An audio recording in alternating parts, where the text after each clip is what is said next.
This beggar asks for the woman's water, because he knows that she will not need it. The woman asks him if he wants some of it, saying that it is very cold. The woman says that she will give him the water, that she will even open the bottle to give it to him. But being totally mean to him, the woman throws all the water on him, who gets scared immediately, questioning why she did that. How it all began: the woman is talking to her friend on the phone, telling her the news that she had just arrived at the ranch, that the place is wonderful and gives her a lot of peace, that it is always good to go there. She tells her friend that she needs to go there once a week, and then she ends up commenting that her friend needs to go too, to get to know the place, and arranges for her to go next weekend. She asks her friend to let her know before she goes, because she wants to prepare a few things for her, and that she really needs to visit the place, because she is sure that she will love everything about it, that it is a very nice place. Then she says goodbye to his friend, telling her to let her know as the week goes by, and ends the call. While she is enjoying the place, her husband is on a call from work, and she sits down next to him, who then ends the call. The wife comments that she was talking to her friend, and invited her to visit the ranch, and her husband questions why she did this. She explains that it is because they never go there, that her husband is always working, just like at that very moment. She says that the two of them need to enjoy that place, that she really likes to stay there, because it is a very nice place, and she called her friend to enjoy a little bit. The husband says that he is spending too much on the construction of the ranch, and the wife says that she knows about that it is complicated. Then she changes the subject, saying that she wants everything clean, because she will not receive her friend there with everything dirty because of the work. The husband doesn't want to be a nuisance, but tells her that she could help a little, and she wants to know what he means by that. The man says that she never does anything, and she agrees that she doesn't do anything at all, because she doesn't want to ruin her nails, and she even needs to have them done again. She says that she really won't do anything, because she is there to enjoy the place. The husband complains about having to pay again, claiming that he has to pay for everything, the masseuse, manicure and all of his wife's luxuries. The wife agrees that he should, claiming that he works for it. And she tells him that her friend is going to the ranch and the two of them are going to have a spa day. And the husband thinks it's bad that he's going to have to pay for things for his wife's friend too. She asks what's wrong with this, and the husband argues that paying his wife is normal, because they are married, but paying for her friend is already too much, and that she should pay for her own things. The wife says that he shouldn't be like that, questioning whether her husband paid the masseuse for the previous week, because to call her again, he must pay for the massage from before. The husband complains about the $500 he spends on the masseuse, and the wife says that is her price. He gets another call from work, and answers again. When he answers the call, he explains that he is at the ranch, and then explains that he is already going to the city, and then ends the call. The wife complains that he has to go back to the city, because they have just arrived at the ranch, that they can never stay there and enjoy a day together. The husband promises that they will enjoy it at another time, and leaves, and the wife follows him right behind, complaining about the lost day. A week later, she is leaving her house and talking to her friend, explaining that she is going to the gym, agreeing to go out later with her friend. A beggar standing nearby calls out to her, asking for some of the water she is carrying. The woman complains that he has to be joking. He insists that it can only be a little, because he is very thirsty. And the woman says that he shouldn't even be there, and finds it very bad that there is a beggar in a luxury apartment complex. She wonders why he is there, and that she will have to call the security guards to get him out.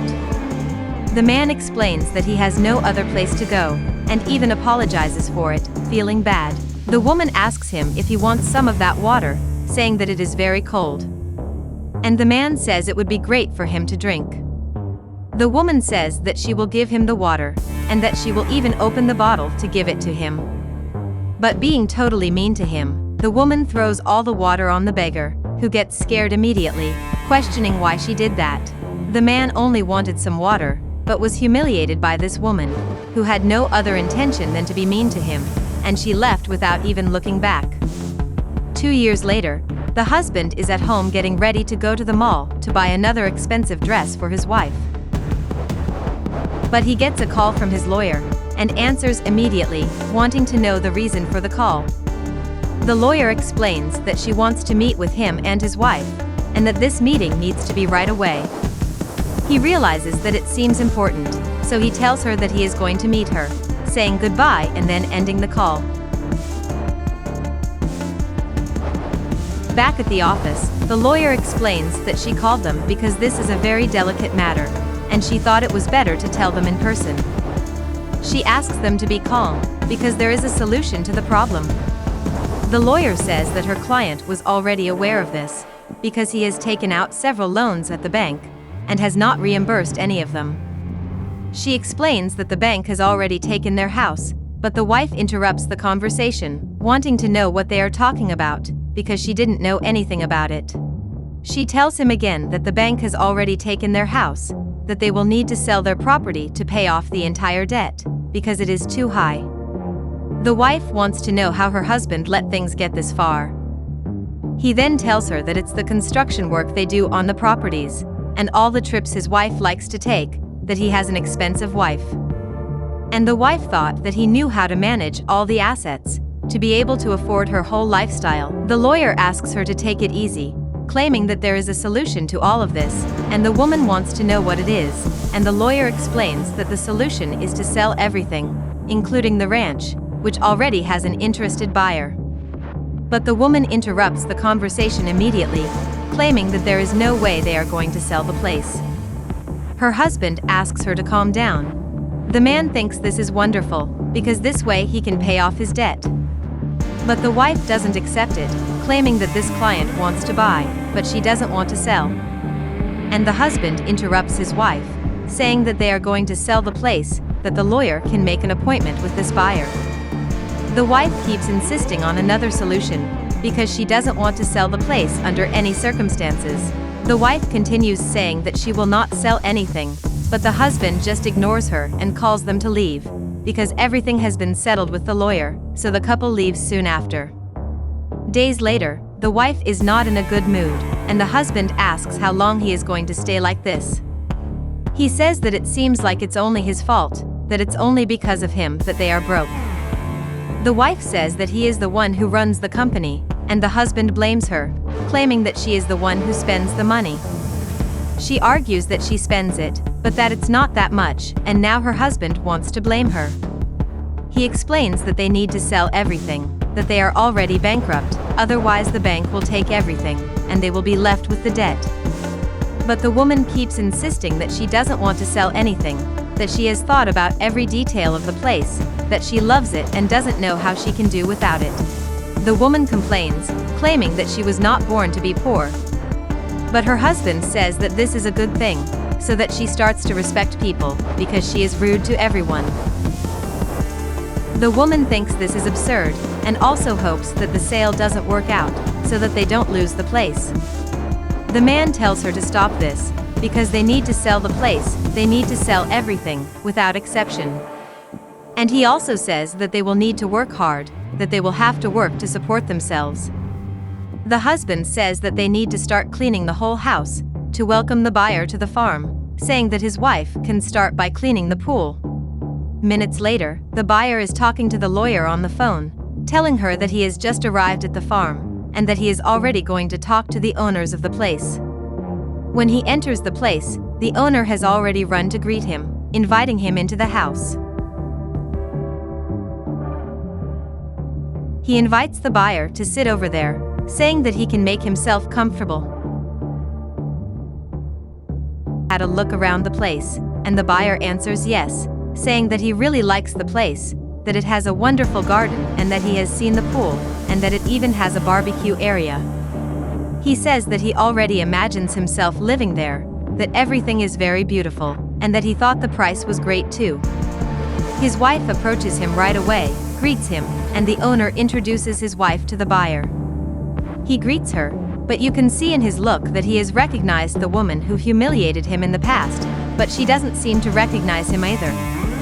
The owner speaks again, saying that before they talk about the business, he learned that the buyer has a very beautiful life story, so he was curious to know. The businessman tells that he has been a street dweller since he was 13 years old, when his mother passed away and he had to live on the street. He says it is complicated, but God put a guardian angel in his life, who took him off the street, helped him, gave him food, school, and today he is who he is. He tells that he even wrote a book about his story, and gives a copy to the couple. They are grateful for the gift, and the owner confirms that he will read the book, because he is very curious about the story of that businessman, who explains that he told his whole story in that book. Then they talk again about the sale of the site, and the owner explains that he is very much in need of resolving this sale. The businessman questions why they want to sell that wonderful space. The owner says that he is the one who is going to tell a sad story, because in fact they need to sell the place, that they are full of debts to pay, and his wife agrees. He says that he gets phone calls all the time from people asking him for money, and there is nothing they can do, so they put half price on the place to try to sell it as fast as possible. The man says that he thinks the buyer appeared, because he was an angel in the couple's life, wanting to buy the place at the moment they most needed to sell. The businessman confirms that he really liked it and is going to buy it, explaining that he has already talked to the lawyer, and thinks the price is great, and the owner is relieved. And the businessman explains that he has to take advantage of it, because a good offer appeared from that wonderful space, so he can't miss the opportunity. The owner asks if he can already call for the lawyers to take care of the documents. And the buyer explains that he is just waiting for his lawyer to send the papers, and when she does, everything will be settled. They close the deal and shake hands, and then the buyer leaves the place, leaving the couple alone. The husband is excited, because he liked the buyer a lot, and the wife agrees, saying that he is a very nice person and that he is very good people. The wife says that he is so nice, that he should give money to the couple, so he can help them. That he saw the situation that the couple is in at that moment, and doesn't give them money, but wants to buy the place that she loves so much. The husband scolds her, claiming that this is not charity, that the buyer is already legal by buying the place, and thus already saving them. Even so, she continues to complain, saying that they are selling the place for half price, and there won't even be enough money left to take a trip abroad. The husband thinks his wife is crazy for even thinking about a trip. He tells her to take advantage of the book that the businessman gave her, that she needs to read to learn something, so she can come to her senses. Suddenly, the buyer of the making enters the house, asking forgiveness for having overheard the couple's conversation, leaving the couple quite embarrassed about it. He says he is sorry for the moment they are going through. Then he tells them that the place is huge, that they can continue living there.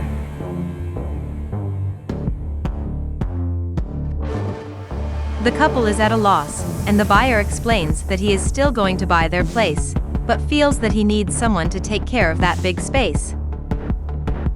Since the couple already knows the whole place, they could take care of everything, and that he would pay them to do this, so they could continue living there. The couple is in disbelief at this proposal, but the businessman is serious about it. The husband explains that the farm has sentimental value for them, and that they love the place very much. The businessman feels that somehow he can repay the couple for what life has done to him. He remembers well the day he was in need of a glass of water, and a girl, instead of helping him, threw water on him. The woman is surprised, claiming that this is a horrible thing.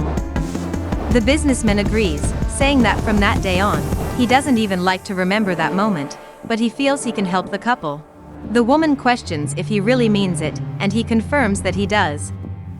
She starts talking about what a good man he is, and the couple hugs the businessman, very moved by the help.